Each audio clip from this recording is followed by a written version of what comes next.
Yeah, just a quick review of the adjustable thumb brace with strap.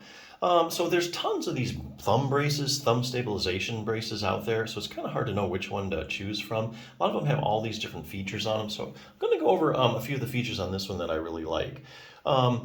Basically, there's two Velcro straps on here, which is something that I haven't really seen much on a lot of the other braces that I've looked at and reviewed.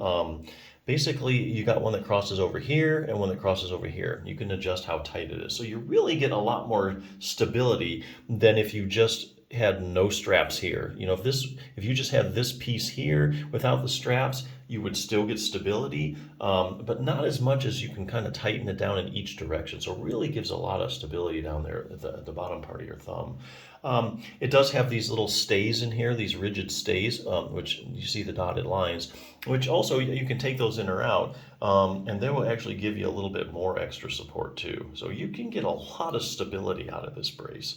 The other thing I do like about it is that it does have one size fits all, so just know that.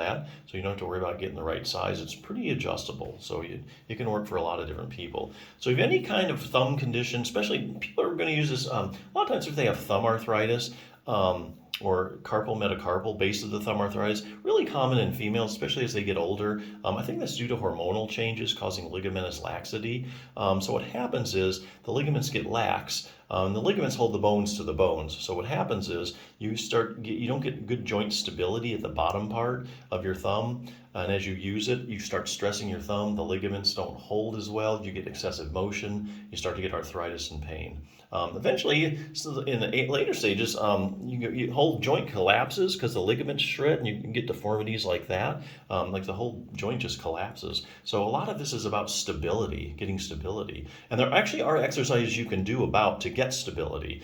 Besides a brace getting external stability, you can get internal stability. There are several key muscles. The Healthy Thumb Handbook is a great resource if you have any kind of thumb issue, especially if you have like thumb arthritis, or even if you just have an overworked thumb. Let's just show you real quickly some of these exercises. It starts out with anatomy. If you're a real visual learner, you'll like it. There's just tons of pictures. Relaxing your thumb muscles shows you how to make like a homemade heat pack, but that's nothing really groundbreaking. Trigger points.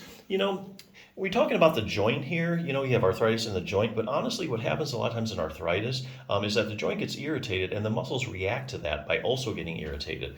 So then you have pain coming not only from the joint itself, but also the muscles, or you get muscular pain.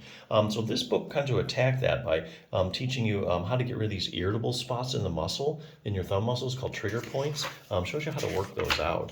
And sometimes that's the whole problem, is just the muscles. Stretching out the web space. If you have any kind of CMC arthritis, your web space is going to get tight, so it'll show you how to do that. Taking pressure off the thumb joint shows you a simple distraction technique that you can do.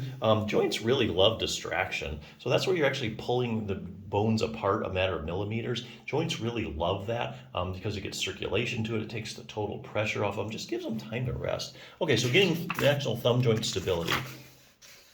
Abductor pollicis longus, a muscle that goes here. You can see it attaches to the base of your thumb.